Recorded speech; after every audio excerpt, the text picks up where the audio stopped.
The Greek people went to the polls on Sunday and decisively rejected creditors' bailout proposals, including demands for more austerity. So now many Eurozone leaders have warned Greece it is up to the government in Athens to bring new proposals to the negotiating table.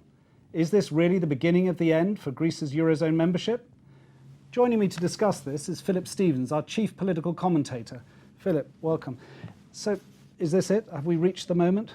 Well, we are reaching the moment. Before the referendum, Grexit, Greece's departure from the euro, was a probability. Now it's a high probability, and if you were in Berlin at the moment, you'd probably say a very high probability. Looking around Europe, not just from Berlin to Madrid to Helsinki, the mood is very much, look, the Greek people, whatever their government said, whatever Prime Minister Tsipras said, have voted really to opt out of the Eurozone. So, but how could one stop that happening then? Well, there's a blame game here. No one wants to be seen to push Greece out of the Eurozone. There's a summit that's been called a Eurozone summit that's been called for tomorrow. So, if you like, the choreography is, and Mr. Tsipras has said he'll turn up with that summit with a new proposal for a third programme, presumably including debt relief, but presumably including some, at least, reforms. So the leaders from the other Eurozone countries are putting pressure on him to come up with a credible programme which would allow the discussion of a third programme. Now, I think the possibilities, given what the government's rejected in the past of something that's credible, are slight. But I think everyone, particularly I think probably Angela Merkel, who said today, look, she hasn't yet seen a reason to reopen negotiations.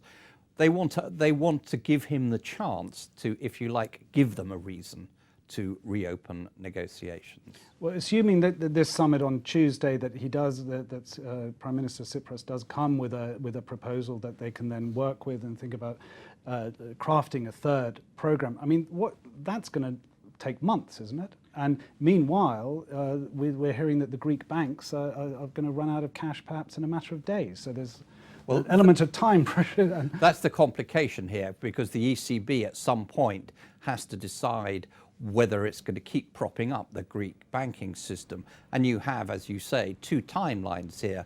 If negotiations do start, and it's not certain they would, on a third programme, that's a process that takes weeks, if not months. On the financial side, on propping up the Greek banks, we're talking about day by day, or at least week by week. Now, if you like, getting those two things to work together will be very difficult. And I think the key will be is whether Mr. Tsipras proposes something that's seen as credible.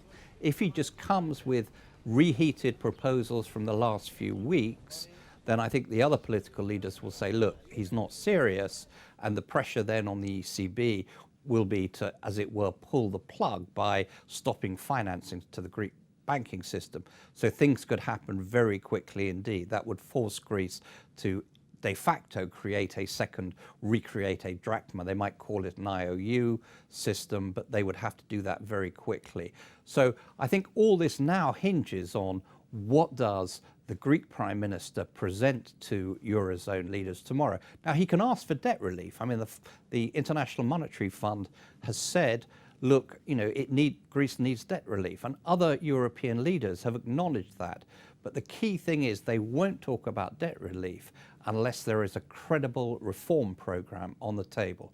And of course, rebuilding trust after the past few weeks is going to be very difficult indeed. Well, just on that last point, I mean, the other surprise news that we've had is the resignation from Yanis Varoufakis, the Greek former Greek finance minister, very outspoken actor in the last 6 months of this drama, and seen as being one of the contributors perhaps to the breakdown in trust. Do you think his departure meaningfully changes anything? I think it'll improve the mood in the room. I think he was a figure, because of the way he behaved, that made it very difficult for real conversations to take place.